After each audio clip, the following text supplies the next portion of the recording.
the Clinton cases, it just seems to me, I mean, even a first-year prosecutor could put together cases against Hillary Clinton, whether it's the Espionage Act, whether it's this this kind of money laundering activity they're talking about, and so forth and so on. It is incredible to me. And of course, the FBI director back then, Comey, and before him, Mueller. I think there's enormous corruption and politics going on at the senior levels of the FBI, not with the, not with the men and women of the FBI, but at the senior levels. They're very politicized, they're very liberal, they're very pro-Democrat. It's just quite obvious to me.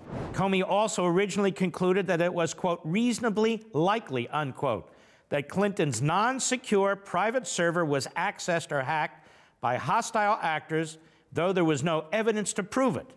But that passage was also changed to the much weaker possible, the memo showed. Now, let me stop there just for a moment. It's very interesting to me.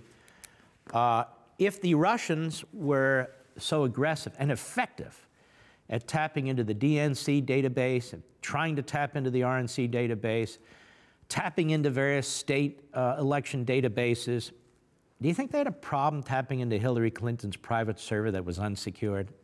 Do you think they would have said, don't go there. Don't go to the State Department. Don't go to Hillary. I mean, all they do is foreign policy over there, and we're a foreign government as far as they're concerned. Whatever you do, don't do that. Well, of course they tapped into that. There's evidence that they were extremely careless in their handling of very sensitive, highly classified information. What? Let me ask you a question. What's the difference between extremely careless and grossly negligent?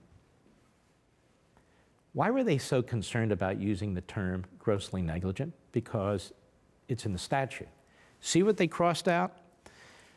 There is evidence to support a conclusion that Secretary Clinton and others used the private email server in a manner that was grossly negligent with respect to the handling of classified information.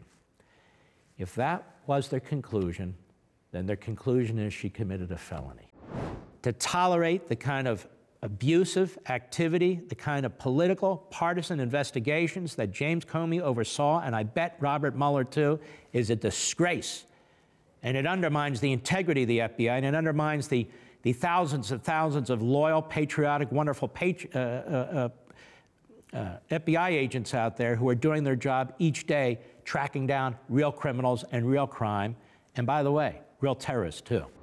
Although there is evidence of potential violations of the statute proscribing gross negligence. In the earlier sections, they took out the phrase gross negligence. That term is crucially important in the espionage statute.